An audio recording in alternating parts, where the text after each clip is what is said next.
First up, the 1973 Kennedy half dollar is an important part of American coinage history. It was struck at two mints, Philadelphia, which has no mint mark, and Denver, marked with a small D beneath Kennedy's neck on the obverse side. While this coin may not seem particularly rare at first glance, it represents a turning point in the Kennedy half-dollar series and carries fascinating background and collectible value.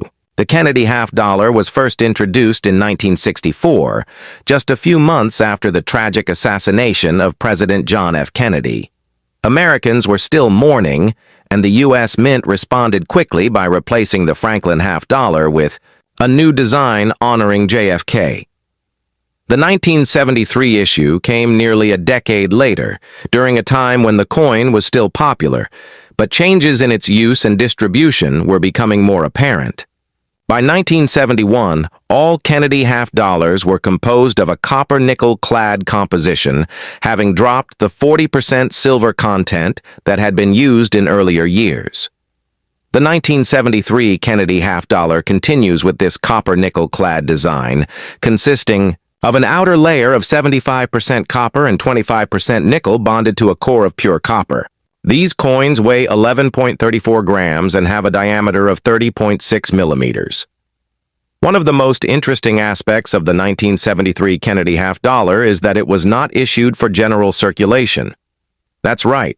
These coins were minted exclusively for inclusion in U.S. mint sets, both from Philadelphia and Denver. In total, just over 64 million of these coins were minted, around 54 million from Denver and approximately 13 million from Philadelphia. Even though the total mintage seems large, the fact that they were not released into circulation makes them more elusive today, especially in circulated or loose condition.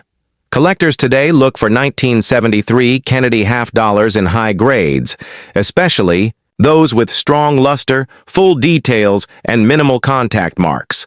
Coins graded MS65 or higher by professional grading companies like PCGS or NGC are much more desirable. Most uncirculated examples are worth around $2 to $5, but certified high-grade coins can fetch $50 to over $200, depending on the grade and market demand. In rare cases, coins graded MS67 or better can reach values of $500 or more. Additionally, the proof version of the 1973 Kennedy half-dollar was minted in San Francisco and bears the S mint mark. These coins were included in special proof sets and are struck with sharp detail and a mirrored finish.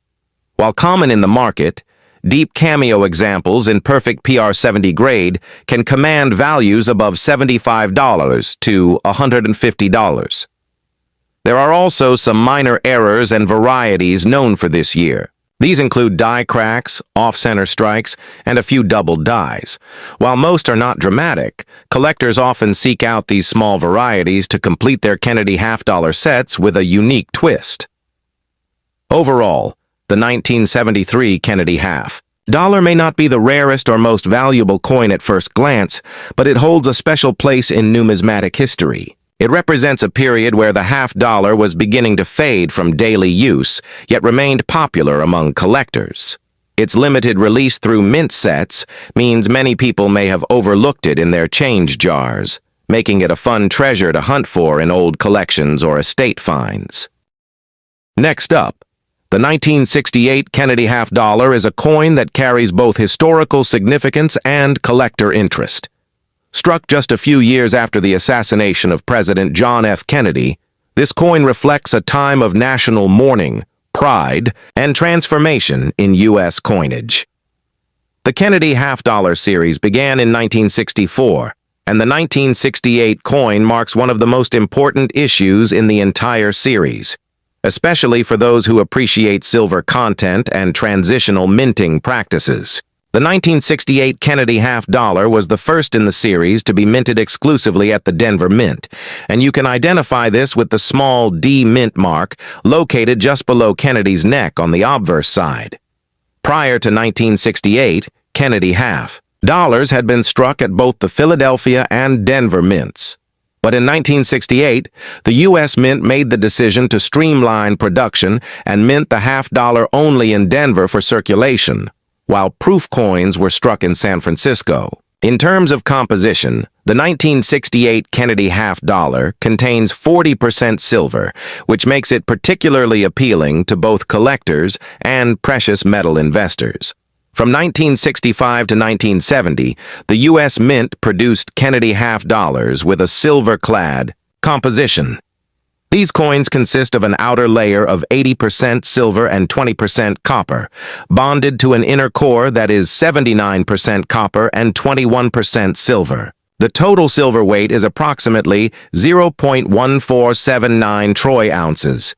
In extra fine or XF condition, a 1968 Kennedy half-dollar shows only light wear on the high points of the design, such as Kennedy's cheekbone and jawline, but retains much of its original detail and overall eye appeal. This grade is above average for circulated coins and is often desirable among casual collectors who want an affordable example that still looks sharp.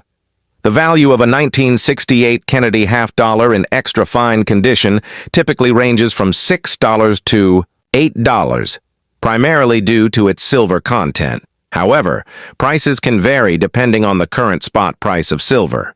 Since this coin contains nearly 15% of a troy ounce of silver, its base value is directly influenced by the bullion market. When silver prices rise, so too does the floor value of this coin. While most 1968 Kennedy half-dollars were struck in large numbers, over 246 million from the Denver Mint, coins in higher uncirculated grades, such as MS-65 or better, are much scarcer and can be worth $30 to over $100. Proof coins from San Francisco, especially those graded PR67 with deep cameo contrast, can sell for $40 to $150 depending on condition. Collectors also keep an eye out for certain die varieties and mint errors from the 1968 issue. These can include double dies, off-center strikes, and clipped planchets. While rare, such coins can significantly boost value if authenticated and graded by professional services like PCGS or NGC. The 1968 Kennedy half-dollar stands at a unique moment in U.S. coin history. It represents a time when the use of silver in circulating coins was nearing its end, and the popularity of the half-dollar was beginning to decline in daily commerce. Yet even today, the 1968 D Kennedy half-dollar remains a favorite among collectors, especially those who appreciate silver-era coins in mid-20th century American history. Next up, the 1979 Kennedy half-dollar is a fascinating coin that reflects the evolution of U.S. coinage during the late 20th century. While it may not be considered rare by most collectors, it still holds historical importance and can have collectible value depending on its condition and mint mark. The Kennedy half-dollar series began in 1964, just months after the assassination of President John F. Kennedy. The public's admiration for the late president was immense, and the U.S. Mint moved quickly to design a new half-dollar bearing, Kennedy's portrait. From 1964 through 1970, many of these coins were struck in silver. However, by 1971, the U.S. Mint completely removed silver from the half-dollar for general circulation, switching to a copper-nickel-clad composition. The 1979 Kennedy half-dollar is struck in this copper-nickel-clad alloy, with an outer layer of 75% copper and 25% nickel bonded to a pure copper core. The coin weighs 11.34 grams and has a diameter of 30.6 millimeters. In 1979 Kennedy half-dollars were struck at 3 different mints: Philadelphia, Denver, and San Francisco. The Philadelphia coins carry no mint mark, while Denver coins are marked with a small D below Kennedy's neck. Proof versions of the coin were minted in San Francisco and bear an S mint mark. These proof coins were specially struck, with mirrored fields and frosted design details, and were only included in U.S. Mint proof sets. The total mintage in 1979 was quite high, with over 68 million coins struck in Philadelphia, more than 15 million from Denver, and approximately 3.6 million proof coins from San Francisco. Because of this high mintage, the coin is generally common, in circulated condition and not considered rare. However, certain coins in high-grade uncirculated condition or with unique characteristics may be worth more to collectors. In average circulated condition, a 1979 Kennedy half-dollar has a value close to its face value, about 50 cents. In uncirculated condition, prices range from $2 to $5, depending on the coin's eye appeal and preservation. Higher-grade coins, especially those certified MS-65 or better by grading services like PCGS or NGC, can be worth $10 to $40 or more. Proof versions from San Francisco, especially those with deep cameo contrast in PR69 or PR70 condition, may fetch $15 to $50, though they are not considered rare unless perfectly preserved. One interesting fact about the 1979 Kennedy half-dollar is its timing. This was the same year the U.S. Mint introduced the Susan B. Anthony dollar coin, which diverted much public attention. As a result, half-dollar coins were increasingly struck for collectors rather than for use in general circulation. Even though the 1979 Kennedy half-dollar was released for circulation, its usage in everyday transactions was beginning to decline sharply by this time. There are no widely recognized major errors or rare varieties for the 1979 Kennedy half-dollar. However, minor strike-throughs, off-center strikes, or die cracks occasionally appear and can command higher premiums among error coin enthusiasts. For collectors today, the 1979 Kennedy half-dollar serves as an important example of the copper-nickel era of U.S. coinage. It's an affordable entry point for those new to coin collecting and a common coin often found in older collections and U.S. Mint sets from the late 1970s. While it may not be a high-value coin in most cases, its historical significance and representation of a transitional period in U.S. coin production give it lasting appeal. Welcome back, coin collectors and history lovers. In today's video, we're diving deep into one of the most iconic coins in American history, the 1776-1976 Bicentennial Washington Quarter. This special quarter-dollar coin holds a significant place in both numismatic and patriotic circles. Whether you're new to coin collecting or a seasoned enthusiast, this video will provide you with a full and clean look at the history, design, and value of the Bicentennial Quarter, including rare, varieties, and valuable errors to look out for. Let's start by understanding why this coin exists. The 1776-1976 Bicentennial Quarter was released to commemorate the 200th anniversary of the signing of the Declaration of Independence. It was authorized by Congress and produced by the United States Mint as part of the bicentennial celebration, which included redesigns of the quarter, half-dollar, and dollar coins. These special coins were issued in 1975 and 1976, but they all bear the dual date of 1776-1976.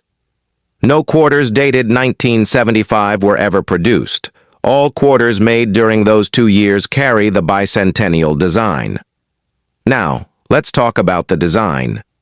The obverse of the Bicentennial Quarter still features the classic portrait of George Washington, designed by John Flanagan in 1932. However, the date underneath Washington is replaced with a dual date, 1776-1976. The reverse is where the real magic happens. Instead of the traditional eagle, the reverse features a colonial drummer boy standing proudly with a drum while a torch of victory is seen in the background. This special design was created by Jack L. R. and was selected from a nationwide competition held by the U.S. Mint. 13 stars surround the drummer, representing the original 13 colonies. When it comes to composition, most bicentennial quarters were made for circulation using a copper-nickel-clad composition, that is, layers of copper and nickel over a copper core. However, there were also special collector's versions struck in a 40% silver composition. These were sold in proof and uncirculated sets and were never released for general circulation. You can easily distinguish a silver version by its weight and edge color. Silver quarters will have a more solid silver edge without the copper stripe. Now let's get into the mint marks and varieties. Bicentennial quarters were produced at 3 mints: Philadelphia, no mint mark; Denver, D mint mark; and San Francisco, S mint mark. Circulating quarters from Philadelphia and Denver are the most common. San Francisco produced both clad-proof coins and the 40% silver collector coins. As for value, most circulated bicentennial quarters are still worth face value, 25 cents, especially those without any errors and in worn condition. However, coins in uncirculated or mint state condition can be worth more. A mint state bicentennial quarter graded MS65 can be worth around $5 to $10. If you have a high-grade example, say MS67 or higher, the value increases significantly. Some have sold for over $1,000, especially if graded by PCGS or NGC. Now let's talk about the silver versions. A 40% silver bicentennial quarter in uncirculated condition can be worth around $4 to $7, depending on silver spot price and condition. Proof silver quarters, especially deep cameo examples, can fetch higher premiums, usually between $8 and $15 or more. Complete silver proof sets from 1976 are also popular with collectors and can command values of $20 to $30 or more. But what about rare errors? These can be where the real value lies. Some notable errors to watch for include double die obverse and reverse varieties, off-center strikes, and clipped planchets. Double die examples, where the design appears slightly doubled due to a misalignment during the striking process, are highly sought after. These can fetch anywhere from $100 to over $1,000, depending on the severity and the coin's condition. Off-center strikes that are dramatic, where part of the design is missing, can sell for $50 or more. And coins struck on the wrong planchet, like a dime or foreign coin planchet, can reach hundreds of dollars. So how do you know if your bicentennial quarter is valuable? Start by checking the mint mark. If it's an S, it might be a silver proof. Weighing the coin can help. Clad quarters weigh about 5.67 grams, while 40% silver quarters weigh around 5.75 grams. Next, examine the condition.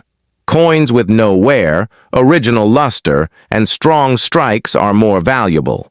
Finally, look closely for any signs of doubling, misstrikes, or other odd features that might indicate an error or variety. In conclusion, while the average 1776-1976 bicentennial quarter may not be a retirement fund, there are absolutely gems out there that hold significant collector value. We're diving into the story of the 1995 D Washington quarter dollar coin, specifically in bad or heavily circulated condition. You might think a scratched, worn-out quarter from 1995 isn't worth much, and in most cases you'd be right. But as with many coins, there's more to the story than just the date on the front. The Washington quarter was originally introduced in 1932 to commemorate the 200th anniversary of George Washington's birth. Over the decades, the design became one of the most recognizable in U.S. coinage. By 1995, the Washington quarter had been circulating for over 60 years, and the Denver Mint played a major role in producing them. The 1995 D quarter was struck at the Denver Mint, which is why you'll see a small D mint mark on the right side of Washington's ponytail on the coin's obverse. In 1995, over 1.1 billion Washington quarters were minted in Denver alone. That's right, more than 1.1 billion. This high mintage means that 1995 D quarters are generally very common. Most of them were used in everyday transactions and have seen decades of wear and tear. So, what does that mean for value? In heavily circulated or bad condition, the 1995 D Washington quarter is typically worth only face value, 25 cents. If the coin has scratches, loss of detail, discoloration, or signs of heavy use, it unfortunately holds no extra value for most collectors. However, there are a few important exceptions. Some 1995 D quarters contain minting errors, and those can be worth significantly more. Error coins are highly sought after in the numismatic world because they represent mistakes that slipped through the minting process. For example, some 1995 D quarters may exhibit doubling. This is known as a double die error. You'd typically look at areas like the words "Liberty," "In God We Trust," or the date 1995. If there's noticeable doubling in any of those areas, the coin could be worth $10, $50, or even more depending on the severity of the error and the condition. Another error to watch for is the off-center strike. This happens when the coin is not properly aligned in the press and is struck off-center. A small off-center error might not add much value, but a more dramatic one, say 10% to 30% off-center, can easily push the value into the $20 to $100 range, even in bad condition. Also, be on the lookout for clipped planchets, die cracks, cuds, or misaligned dies. These are rare, but they do exist, and collectors pay good money for them, even if the rest of the coin is worn. Now let's clear up a common misconception. Some people think their 1995 D quarter might be silver. But here's the truth. Quarters minted from 1965 onward are made from a copper-nickel-clad composition, not silver. So, unless the coin is a special minting error on a silver planchet, which would be extremely rare, it doesn't have any silver melt value. If you want silver quarters, you'll need to look for coins dated 1964 or earlier. To sum it up, the 1995 D Washington quarter in bad condition is usually worth only 25 cents. It's one of the most common modern quarters due to its massive mintage. However, if your coin has a mint error, like a double die, off-center strike, or a clipped planchet, it could still be worth significantly more, even if it's heavily worn. So before you toss that old quarter in your change jar, take a closer look. A magnifying glass and a few extra seconds might be all it takes to spot a valuable variety hiding in plain sight.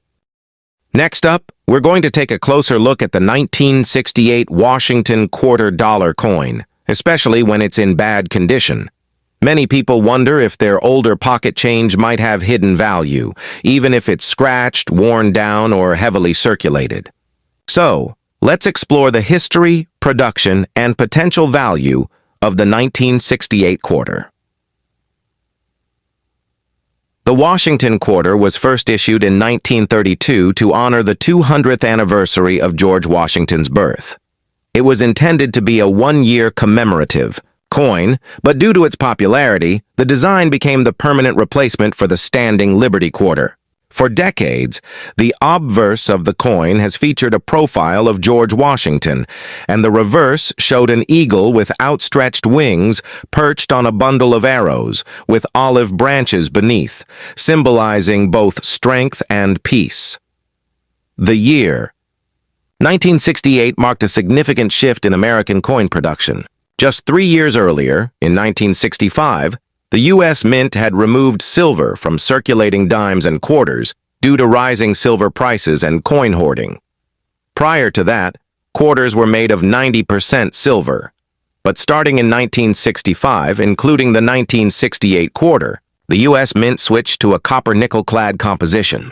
That means the 1968 Washington quarter has no silver content and is made with an outer layer of 75% copper and 25% nickel, bonded to a core of pure copper. In 1968, Washington quarters were minted at 3 locations: Philadelphia, Denver, and for the first time in many years, San Francisco. However, there's a key difference in the 1968 S quarters. They were only made as proof coins for collectors and not meant for circulation. If you happen to have a 1968 S proof quarter, it would likely have a mirrored surface and sharp details. But in bad condition, it's unlikely you have one of these unless it was removed from a set and damaged. Most 1968 quarters found in circulation will have either a D mint mark for Denver or no mint mark at all, indicating Philadelphia. Over 101 million quarters were struck at the Denver Mint, while the Philadelphia Mint struck over 220 million coins.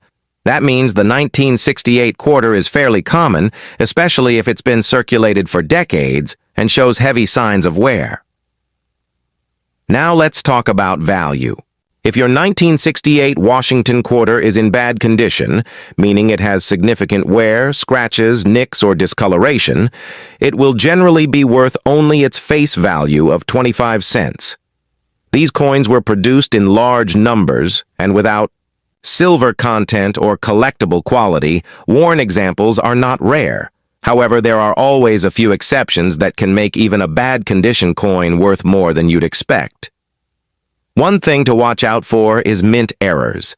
While not extremely common, some 1968 quarters may have striking mistakes that slipped through quality control. These can include off-center strikes, die cracks, clipped planchets, or double-die obverses. Even in bad condition, error coins can fetch prices ranging from $10 to over $100, depending on how dramatic and rare the error is. For example, a minor off-center strike might sell for a few dollars, while a noticeable die break or doubled die could bring in much more from collectors interested in unique pieces. Another factor to consider is if your 1968 quarter, somehow, ended up struck on the wrong planchet, like a nickel or a foreign coin blank. These extremely rare minting anomalies are highly sought after and can be valuable even if the coin looks worn out. It's always worth taking a second look with a magnifier or having a professional evaluate your coin if you suspect something unusual. To be clear, the vast majority of 1968 quarters in circulation today have no special errors and no silver content. So unless yours has a unique minting anomaly or comes from a proof set, a heavily worn 1968 quarter is almost always worth just 25 cents. But for coin collectors, it's not always about high value. It's also about the story behind each coin, the history it represents, and the thrill of discovering something rare in your pocket change. Next up, today, we're taking a closer look at a fascinating coin that many people overlook, the 1982 D Washington quarter dollar. This quarter might seem like just another piece of everyday change, but when we dig into the history and value, we uncover some surprising facts, especially considering what was happening with U.S. coin production in the early 1980s. The Washington quarter design has been a fixture of American coinage since 1932, originally issued to commemorate the 200th anniversary of George Washington's birth. The obverse features a left-facing portrait of Washington, designed by John Flanagan, and the reverse shows an eagle with wings spread, standing on a bundle of arrows with olive branches below, a symbol of peace, backed by strength. This classic design was used all the way until the state quarters began in 1999. Now, the year 1982 was a turning point for the U.S. Mint. Due to budget cuts and inflation, the Mint made some unusual decisions that year. One of the most significant was that they stopped producing uncirculated mint sets entirely, meaning no mint sets were sold to the public for either 1982 or 1983. Because of that, collectors today find it much harder to locate high-grade examples of 1982 coins, especially the quarters. Most of the coins that exist from those 2 years are circulated examples, used in everyday commerce and now heavily worn. The 1982 D Washington quarter was struck at the Denver Mint, as indicated by the small D mint mark, located on the right side of Washington's ponytail. The Denver Mint produced over 480 million of these quarters, so by numbers alone, they're not rare. But because of the lack of mint sets and how few people save them in pristine condition, uncirculated or high-grade examples are actually much more valuable than you'd expect. Let's talk about the coin's composition. Like all quarters minted, after 1964, the 1982 D is made of a copper nickel clad, a layer of copper sandwiched between layers of nickel. There's no silver in this coin, so it doesn't have intrinsic metal value. However, what it does have is collector interest, particularly if the coin is in great shape or has a notable error. Now let's talk about value. In bad condition or heavy circulation, A 1982D Washington quarter is generally worth just its face value of 25 cents. These are the coins you'll find in pocket change, scratched, worn, and showing signs of decades of use. But if the coin is in uncirculated condition or near mint state, it could be worth anywhere from $5 to $25 and possibly even more depending on the grade. Mint state 65 and higher examples can sell for $50 or more, especially if they have strong strikes and no flaws. Why? Again, it all comes back to the fact that so few were saved in pristine condition. Now here's where things get even more interesting. Some 1982D quarters have minting errors that make them stand out. One of the most famous is the No mint mark 1982 P quarter, which was actually struck in Philadelphia, but the Denver version has its own collectible quirks. Keep an eye out for coins with die breaks, off-center strikes, or even weak strikes, which can all add to a coin's value. Another interesting variety to look for is the small date versus large date design on the 1982 cents, which reflects how the mint was experimenting that year. While the 1982D quarter doesn't have different types like the penny, the general instability in minting that year makes errors more common across denominations. So what should you look for if you have a 1982D quarter? First, check the overall condition. Is it heavily worn with faded details? If so, it's likely worth only 25 cents. But if it has sharp features, good luster, and minimal wear, you might have something more valuable. Second, check for any oddities, double lettering, off-center strikes, or strange markings. Even small errors can increase a coin's value, especially for a year like 1982 when quality control was more unpredictable. To summarize, the 1982D Washington quarter is a common coin in circulation, but thanks to the lack of mint sets that year, uncirculated examples are significant.